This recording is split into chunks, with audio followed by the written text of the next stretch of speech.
Queridos amados irmãos, vamos abrir nossa Bíblia outra vez, no livro de Apocalipse, no capítulo 7. Nós estamos chegando ao final dessa série, onde retrata o padrão da igreja, aquilo que o Senhor requer de cada um de nós, os seus confrontos, as suas exortações, os seus elogios. E hoje, eu acredito que propositalmente, o Senhor é muito sábio, mostrou as igrejas vulneráveis, defeituosas, corrigiu aquilo que tinha que corrigir, estimulou aquilo que tem que ser estimulado. Mas hoje ele achou por bem mostrar para nós uma igreja padrão. E eu acredito que, como todo ser humano, tem seus defeitos, mas ele mostrou aqui uma igreja e disse assim: olha, se vocês quiserem seguir um modelo, esse é um modelo bom para vocês seguirem. E eu fico feliz de perceber que esse modelo escolhido pelo Senhor, e que é o que fala muito ao nosso coração, é uma igreja missionária. Capítulo 3, versículo 7 do livro de Apocalipse. Quem encontrou, diga amém. Ao anjo da igreja em Filadélfia escreve: estas coisas diz o santo, o verdadeiro, aquele que tem a chave de Davi, que abre e ninguém fechará, que fecha e ninguém abrirá. Conheço as tuas obras, eis que tenho posto diante de ti uma porta aberta, a qual ninguém pode fechar. Que tens pouca força, entretanto, guardaste a minha palavra e não negaste o meu nome. Eis, farei que alguns dos que são da sinagoga de Satanás, desses que a si mesmos se declaram judeus e não são, mas mentem, eis que os farei vir a prostrar-se aos teus pés e conhecer que eu te amei. Porque guardaste a palavra da minha perseverança, também eu guardarei na hora da provação que há de vir sobre o mundo inteiro, para experimentar os que habitam sobre a terra. Venho sem demora. Conserva o que tens, para que ninguém tome a tua coroa. Ao vencedor, falo-ei coluna do santuário do meu Deus, e daí jamais sairá. Gravarei também sobre ele o nome do meu Deus, o nome da cidade do meu Deus, a nova Jerusalém que desce do céu, vinda da parte do meu Deus, e o meu novo nome. Quem tem ouvidos, ouça o que o Espírito diz às igrejas. Filadélfia foi uma cidade fundada pelos anos de 159 a 138 a.C., por um rei de Pérgamo chamado Átalo, que era cognominado de Filadelfo devido à sua boa harmonia e à sua relação de amizade e de fidelidade ao seu irmão. A cidade ficava num vale aos pés de um platô montanhoso. Foi então fundado pelos reis de Pérgamo como um posto avançado do seu reino no século II a.C. Estava localizado ao longo de uma importante estrada que ligava Pérgamo ao norte e Laodiceia ao sul. Nos tempos do Novo Testamento, Filadélfia fazia parte da província romana da Ásia. A cidade foi devastada por um terremoto no ano 17 depois de Cristo, e por muito tempo passaram a ter medo de tremores. Mas foi reconstruída com a ajuda do imperador Tibério. Então o nome Filadélfia significa amor fraternal. Hoje ela é ocupada pela cidade de Alazeir, situada a 130 quilômetros a leste de Esmirna, e a igreja localizada no caminho de quem se dirigia para a Europa, regiões importantes da Mísia, Lídia, Frígia. Então temos aqui uma porta aberta para a evangelização do mundo. Naquele contexto, eu acredito que as portas abertas seriam as estradas, os portos, os mares e etc. Hoje é bem diferente. Nós temos porta aberta para fazer missões bem aqui no celular. O mundo todo está conectado globalmente com todos nós. Nós podemos fazer muito mais do que o que os irmãos de Filadélfia fizeram. Mas hoje nós temos uma lição, e eu acredito que o Senhor colocou essa igreja como uma forma de nós enxergarmos que alguma coisa pode ser pelo menos plausível, perfeita, digamos assim, na ordem humana. É isso que o Senhor espera de todos nós. Então o Senhor escreve mais uma carta. E nessa carta hoje, devido à extensão dela, o conteúdo, nós vamos dividi-la em 4 pedaços. É muito incomum nós fazermos isso, mas vamos fazer hoje assim. Primeiro nós vamos ver quem é o autor.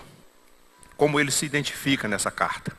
Porque ele sempre coloca a sua personalidade, a sua identidade em cada carta, em cada mensagem que ele entrega. E hoje ele coloca a sua personalidade também aos irmãos em Filadélfia.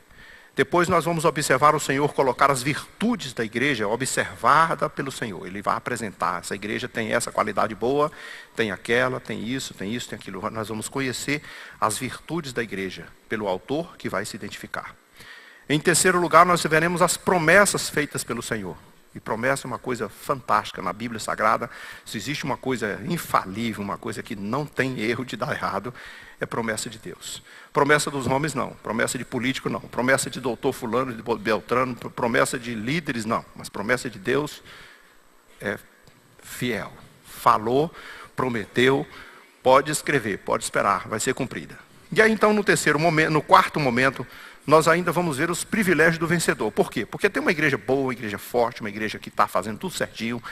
Mas a gente sabe, pela lógica humana, pelos contextos humanos, que nem todo mundo chega até o fim da mesma forma que começou. Então o Senhor faz uma observação. Pode ser que alguém não vença. Chega no final, desanima.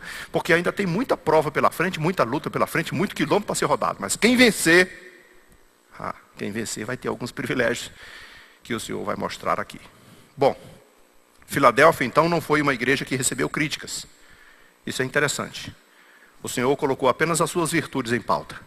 A igreja tinha um compromisso, já era uma igreja amorosa, não tinha nenhuma observação contra o primeiro amor. Nós tivemos uma lição hoje sobre o primeiro amor, de novo, graças a Deus, a Escola Bíblica Dominical, uma lição extraordinária sobre o primeiro amor. E nós tivemos a oportunidade de presenciar, de vivenciar isso, como que funciona isso, o que é esse amor, o que está faltando que o Senhor disse que não tem esse primeiro amor. A igreja de Filadélfia tinha o primeiro amor. Os irmãos ainda estavam inflamados, comprometidos, preocupados uns com os outros, fazendo a obra de Deus. Os irmãos eram evangelizadores, eram trabalhadores, faziam missões, eram realmente engajados no reino de Deus. Então o Senhor não teve assim aquela observação, olha, eu tenho contra ti isso, eu tenho contra ti aquilo, ainda que todos nós sabemos os defeitos humanos, mas o Senhor sabe relevar as coisas que realmente não são tão significativas. E aqui então ele apresentou uma igreja que, se você e eu nos esforçarmos e dissermos assim, olha, vamos fazer o possível para a gente ser pelo menos como Filadélfia, né? Não vamos pensar em Pérgamo, né? Aquelas igrejas que tinham algumas virtudes, mas tinham tantos defeitos que assombravam e foram difíceis até para o Senhor mantê-las em pé. Mas aqui nós temos uma igreja para ser seguida. Então o Senhor se apresenta para essa igreja, ele vai mandar uma carta. E ele diz assim, quem se apresenta para essa? Quem é que escreve essa carta? Assim diz o santo. Irmãos, olha, tem uma coisa tão impressionante nessa pessoa de Cristo, nessa pessoa de Deus. Porque santo é Deus, e Jesus é santo, Jesus é Deus. Quando ele diz assim, aqui diz o santo e verdadeiro, ele está falando tudo sobre a sua personalidade. Alguém que não mente, alguém que não furta, alguém que não engana, alguém que não se desvirtua para coisa alguma, alguém que está sempre dentro de um padrão voltado para o plano e para a vontade de Deus. Eu estou me dirigindo, imagine o Senhor diz assim, quem está falando aqui é o santo. Então, ele é Deus e por isso nós podemos vê-lo como santo. É um atributo de Deus. Santidade é uma das coisas é um dos principais atributos da divindade. E além de ser santo, ele diz assim, é verdadeiro. Porque olha só, o tanto de coisas que nós ouvimos, o tanto de mensagens que nós ouvimos, o tanto de coisas que as pessoas contam, de contos que as pessoas dizem que não são verdadeiros. O quanto de promessas que as pessoas fazem que não são verdadeiras. Mas nós estamos falando sobre o Filho de Deus. E o Filho de Deus tem somente a verdade. Ele tem consigo a palavra de Deus.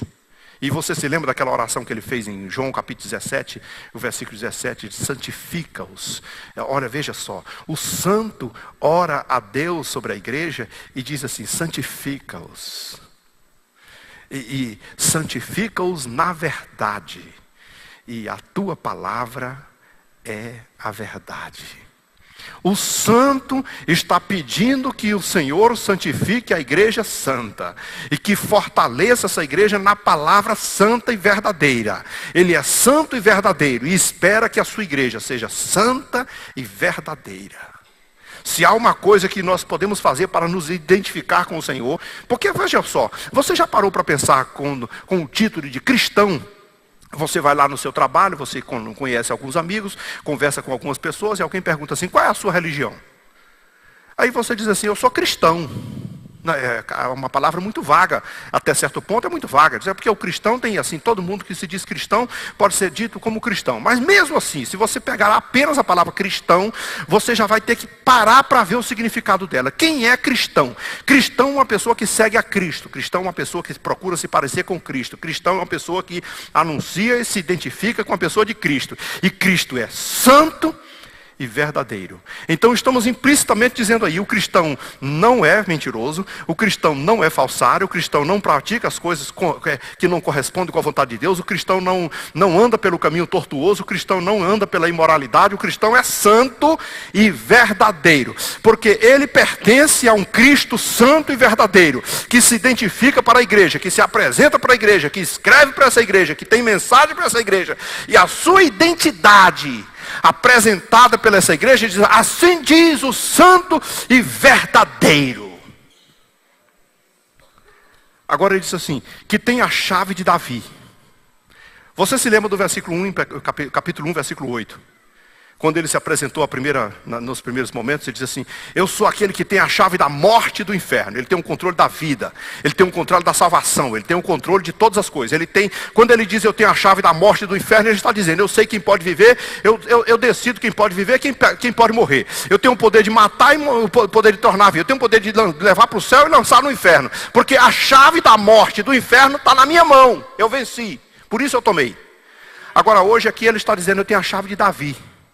E a chave de Davi tem um significado especial. Por quê? Porque fala sobre o reinado de Davi. Davi tinha a chave de Jerusalém.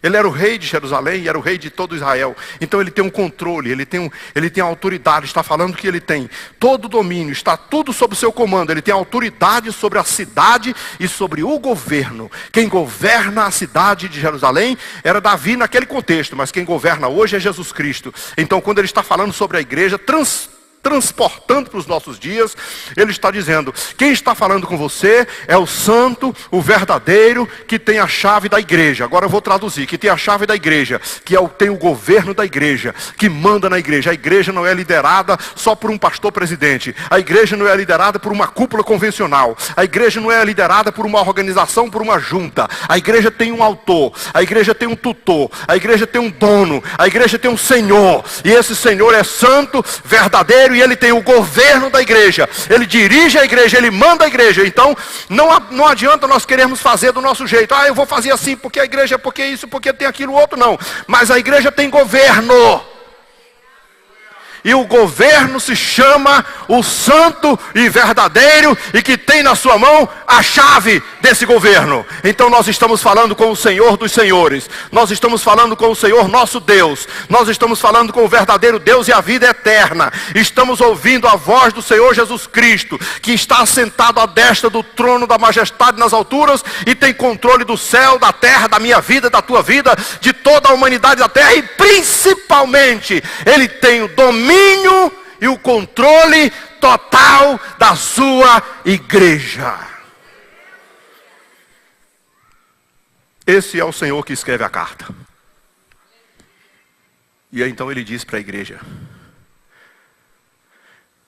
ele se dirige à igreja de Filadélfia e diz, eu sou o santo e verdadeiro, que tem a chave de Davi, que abre e ninguém fecha, que fecha e ninguém abre. E eu conheço você, e conheço as tuas obras. Vamos, só para retratar um pouquinho, toda vez que o Senhor falou isso, conheça as tuas obras, lá nas outras cartas, eu acredito que todo mundo que ouviu essa palavra do Senhor, quando dizer, conheço as tuas obras, ai meu Deus, ele sabe tudo, ai meu Pai. Você já pensou, você está fazendo uma coisa errada e alguém diz assim, eu conheço, né? É como uma criança que está fazendo uma coisa errada e chega depois e vem para o pai todo dia, né? Não pai, é porque não sei o que, e o pai diz, eu vi, eu conheço, né? Eu me lembro do Geazi, quando o Geazi fugiu para pegar a capa, algumas roupas festivais de lá de Naamã, e quando ele voltou para Eliseu, onde é que você foi? Não, teu servo não foi a lugar nenhum, eu fui caminhar ali, aí, e por acaso o Espírito Santo de Deus não me revelou que você foi atrás daquele homem buscar e apertou, mas é porque o Senhor sabe, ele já tinha trazido e tal, né? E não tinha mais o que dizer. Ele estava totalmente numa situação complicada e o profeta Eliseu falou para ele, tudo bem, você queria as roupas dele, os presentes dele, então você vai ficar com a lepra dele também.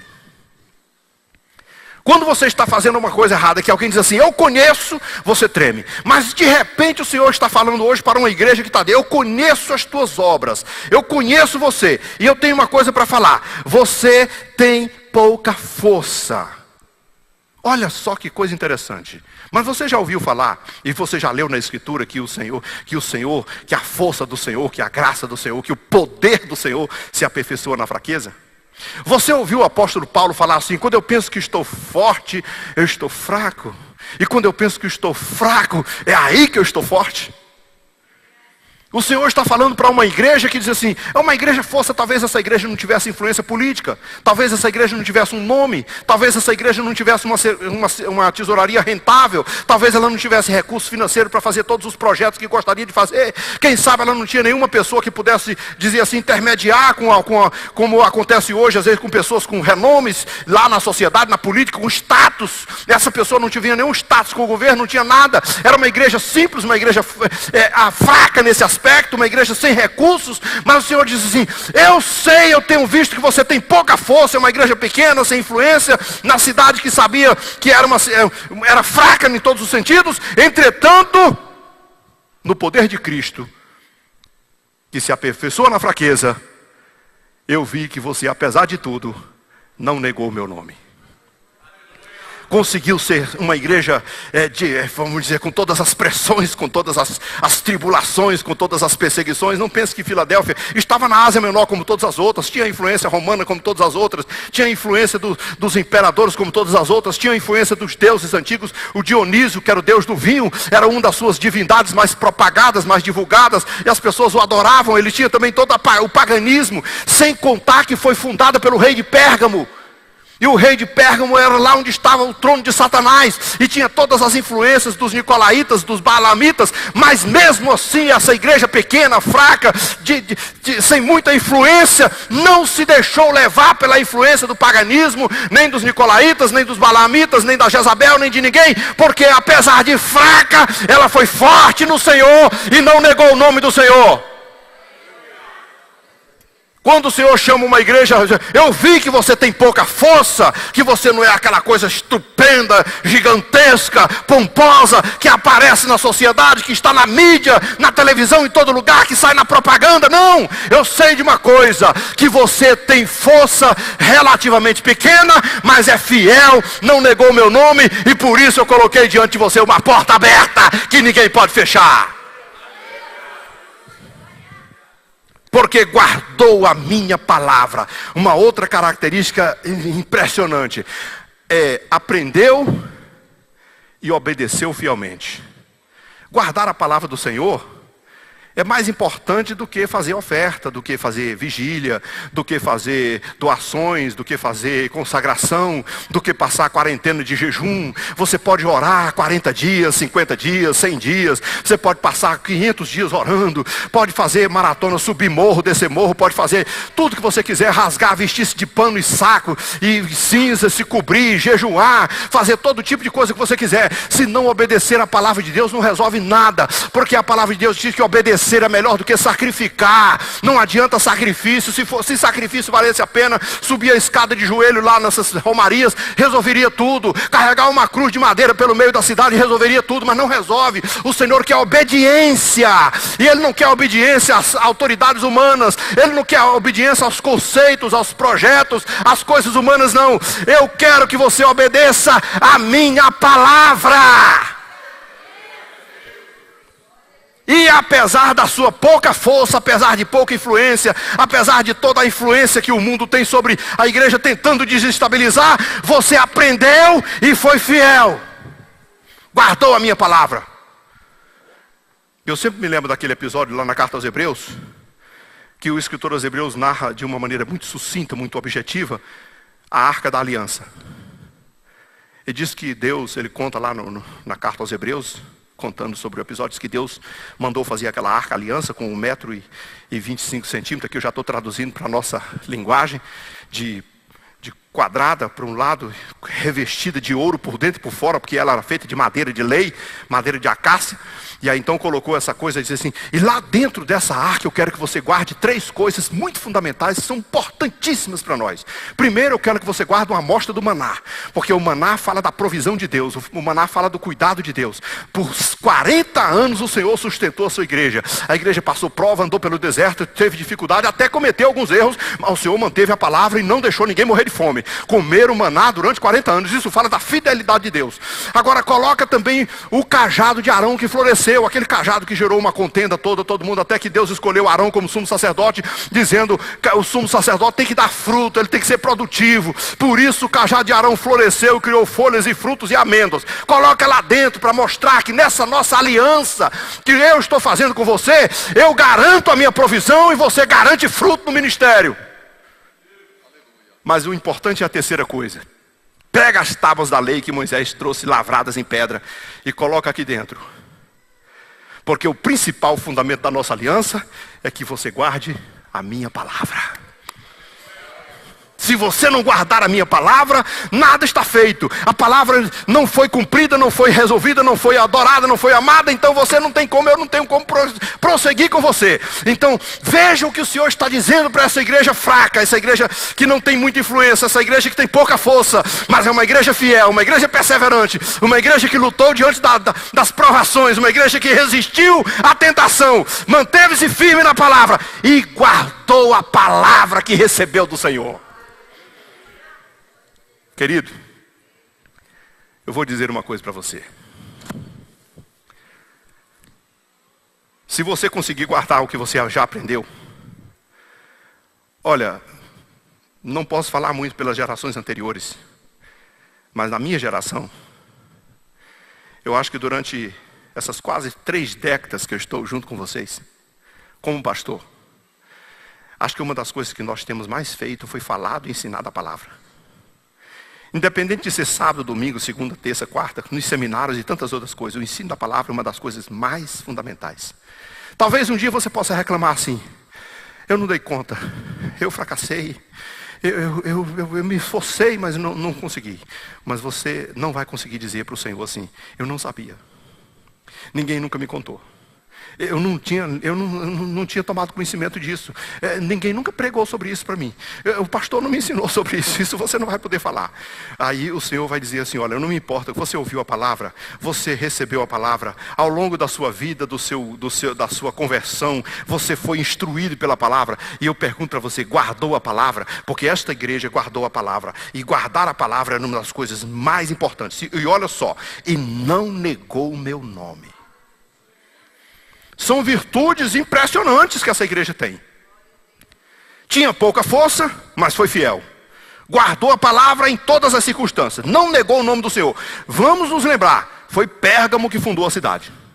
Vamos nos lembrar da influência de Pérgamo, do rei Átalo e de todos os reis de Pérgamo. Vamos imaginar toda a influência que ele tinha. Vamos imaginar toda a influência do Dionísio e do deus do vinho que estava implantado e estabelecido na cidade. Vamos imaginar todas as influências nicolaítas e balamitas que estavam também da cidade de Pérgamo. Vamos ver que Pérgamo, a Filadélfia era uma extensão do reino de Pérgamo. Então veja, com todas essas influências, e você pode imaginar assim, então por que ela não se corrompeu? O Senhor hoje quer mostrar uma coisa para você aqui hoje, nessa noite. É possível ser fiel em qualquer lugar. Não tenha desculpa, porque lá no seu trabalho todo mundo bebe, todo mundo fuma, todo mundo mente, todo mundo joga. Não tem essa desculpa. Não tem essa desculpa porque o seu vizinho faz isso, seu vizinho faz aquilo. Não tem essa desculpa porque seu pai e sua mãe, a sua criação foi essa. Não tem essa desculpa. Você pode ser fiel quanto quiser.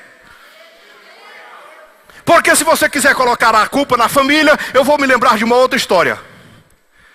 Manassés foi o pior rei de Israel. Eu acho que se alguém quiser falar assim no protótipo do demônio, poderia dizer assim: Manassés chegou a oferecer um porco em sacrifício. Ele colocou todos os santos, ele profanou de maneira absurda o santuário de Deus em Israel, quando foi rei.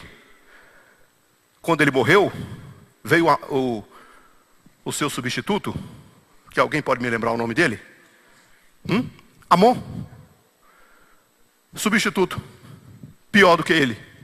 Muitas vezes pior do que ele. Ou pior ou igual a ele.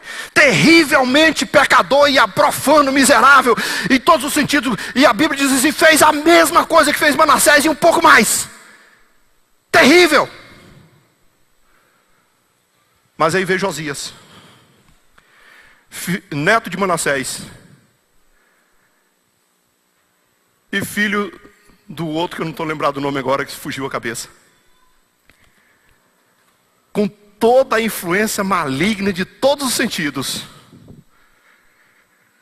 A Bíblia diz que ele resolveu, no seu coração, buscar o Senhor.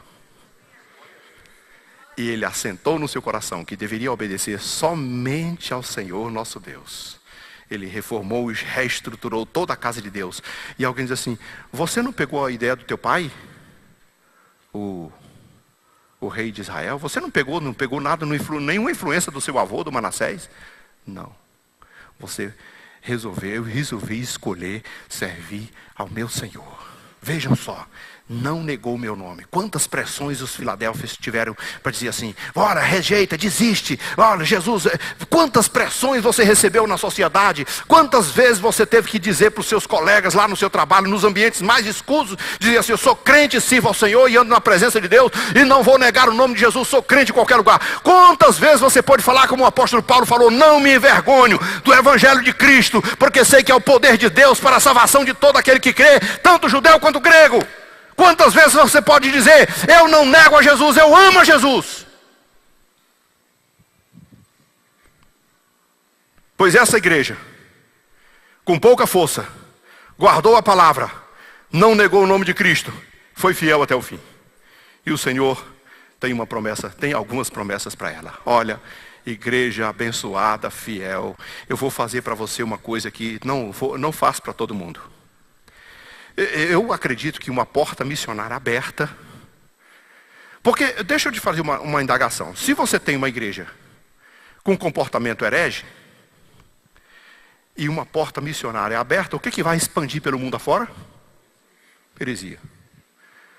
Se tem uma igreja que tem um comportamento profano nos seus costumes, na sua cultura, na sua obediência à palavra de Deus, e você abre uma porta para que o mundo seja evangelizado por meio dela, o que vai ser levado para o mundo? A mesma coisa. O Senhor olhou para a igreja de Filadélfia e disse assim: eu já vi que você não tem lá essas forças, não tem tantos recursos, não tem tanto poder, não tem tanta riqueza, não tem tanta influência, não tem muito prestígio, não tem muita pompa, não tem muita fama, mas é fiel. Não negou o meu nome, obedeceu a minha palavra, guardou tudo aquilo que eu ensinei, não teve nenhuma falha nesse aspecto. E por causa disso, eu abro uma porta na tua frente. Eu ponho uma porta aberta diante de ti. E ninguém pode fechar.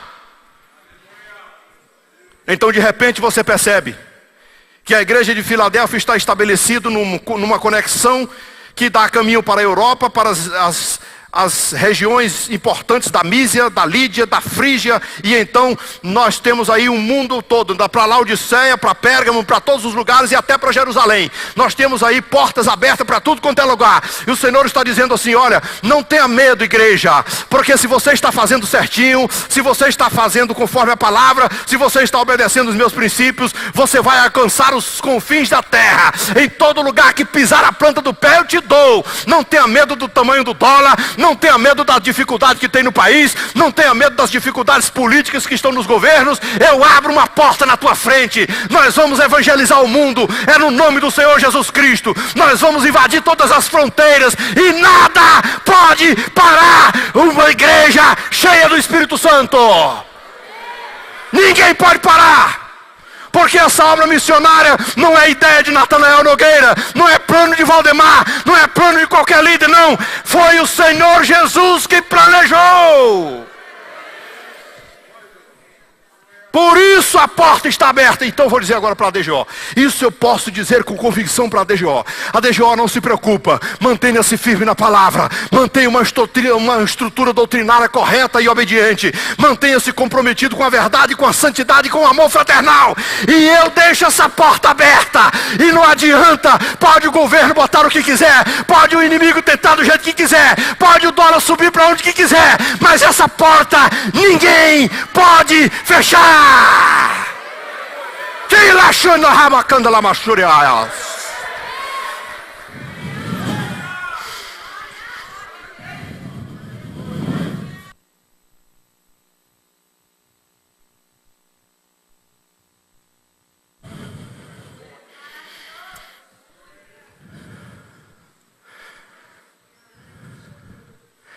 Tem algumas coisas que o Senhor tem para dizer para essa igreja.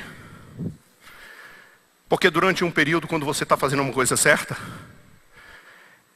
e eu acredito que aconteceu isso com Filadélfia, e acontece com o crente. Vamos tentar ver ao nível do crente. O crente está passando uma prova, uma luta, e todo mundo diz, como disseram para Jó, está em pecado. Eu vou retratar aqui a história de Jó, porque vai lembrar isso. Ele estava numa prova permitida por Deus, com autorização de Deus, mas o diabo estava tomando conta de tudo.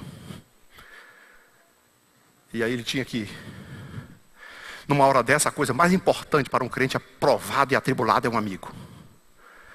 O amigo diz: irmão Jó, vim visitar você. Oh, querido, imagina, o sujeito está lá no meio do caco e da cinza, com o caco de telha cortando e arrumando as feridas. Esse amigo poderia ter chegado lá perto dele e não dito uma palavra. Apenas assim: Senhor, abençoa o teu servo e tem misericórdia. E voltar para casa. Mas não foi isso que eles fizeram. Viemos visitar você. Mas Jó, conta mesmo o que você fez. Vê logo o que você não está com pecado. Rapaz, não tem jeito não, um negócio desse aqui, ninguém passa isso aqui só em vida boa não, rapaz. Se você está assim, porque você pecou. Abre o jogo, rapaz. Conta logo. Deus vai ser bom para você. Não acontece isso com qualquer pessoa, não, rapaz. Conta logo o que você aconteceu. E foi julgando e falando. Porque é uma tendência o ser humano julgar o próximo. Agora, quando o Senhor restaurou a força de Jó e a graça de Jó, quando o Senhor tornou Jó de novo, ele disse assim: Jó, glória a Deus, eu estou curado. Glória a Deus, o Senhor me abençoou. Glória a Deus, eu estou bem de novo. Não, Jó, mas isso aqui é pouco. O Senhor ainda tem mais para mim, né? Eu vou te dar tudo de volta. Vou te dar em dobro, tudo que você tinha, as ovelhas, o gado, os camelos, tudo em dobro, os filhos e tudo, vai ser tudo abençoado. Alguém disse que ele só deu 10 filhos de novo, né? Ele tinha 10 e teve 10, porque os 10 continuam na glória. Ele tem 20. Agora, de repente, o Senhor não se deu por satisfeito e disse: não, peraí. Sabe aqueles 3 irmãozinhos que vieram aqui, junto com aquele outro lá que vieram e falaram, eles vão voltar aqui. Ah, é? Vão, eu vou chamar eles, vem cá. Você vai lá no Jó, peça perdão para ele, se ajoelhe de frente dele, peça para ele orar por você, porque você está em pecado, você julgou o meu servo. Eu estou falando isso do Jó, porque o Senhor está prometendo isso para Filadélfia. Aqueles que se disseram judeus e não são, aqueles que passaram por crente e não são, aqueles que disseram que são profetas e não são, aqueles que disseram que são homens de Deus e não são, eles vão voltar aqui para dizer: me perdoa e ore por mim, porque eles vão saber que eu te amei. Promessa de Deus é uma coisa infalível. Infalível. E o Senhor está prometendo isso para a igreja de Filadélfia. Os falsos terão que voltar, porque o amor de Deus, queridos, é assim. Pela igreja que honrou a essência da palavra, perseverou fiel. Então vejam só, como Esmirna, por exemplo, que era vizinha, tinha uma sinagoga em que rejeitava o evangelho. No entanto, alguns se converterão e vão voltar por causa do testemunho da igreja de Filadélfia. E eles vão voltar e vão saber: o Senhor me amou, o Senhor te amou. Aí vão voltar e vão dizer: realmente você é abençoado pelo Senhor. Vão voltar e vão dizer assim: realmente reconhecemos que você é amado pelo Senhor, porque o Senhor ama quem ama a palavra, ama quem obedece a palavra, ama quem anda na sua presença, ama quem obedece a sua ordem, o seu ide e a sua missão. Ele ama. Eu vou dizer uma coisa para a DGO: nós somos cheios de falhas também, nós temos muitos problemas também, talvez nós estejamos precisando aprender muita coisa também, mas eu quero dizer uma coisa que eu tenho plena convicção: o Senhor nos ama, e o Senhor colocou diante de nós uma porta aberta, e ninguém fecha.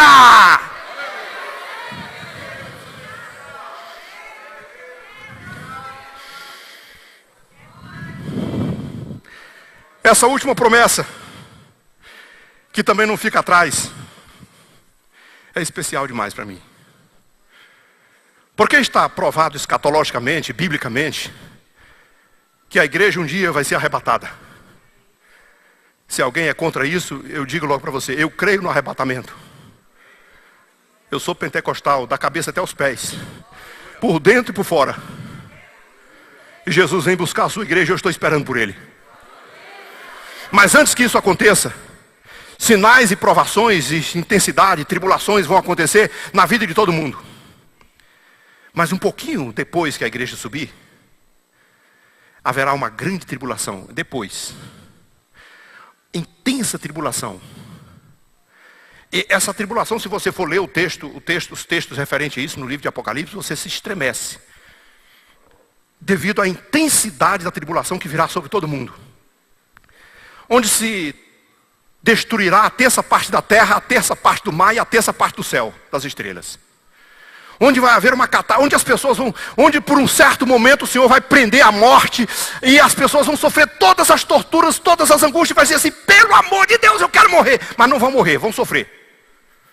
Tribulações no mais intenso poder que ninguém pode imaginar. Essa tribulação é tão grande que quando o Senhor arrebata a igreja, está isso no capítulo 12 de Apocalipse, um anjo supervoa pelo céu, dizendo assim: ai, ai, ai, meu Deus do céu, ai, meu Deus do céu. Parecia que ele estava arrancando os cabelos e puxando a barba. E a resposta dele é assim: Satanás desceu para lá agora com grande ódio, sabendo que lhe resta pouco tempo. Coitado dos que estão na terra. Tribulação intensa. Mas o Senhor promete para a igreja de Filadélfia: porque você foi fiel, guardou a minha palavra, eu vou te livrar dessa tribulação. Você vai ser arrebatado, você vai morar na glória com o Senhor, você vai subir para as nuvens, nós vamos subir para o encontro do Senhor nos ares, a trombeta vai tocar e a igreja do Senhor será arrebatada, nós seremos levantados, nós vamos habitar para sempre com o Senhor, e todo o tempo louvaremos e exaltaremos e glorificaremos o nome do Senhor nosso Deus.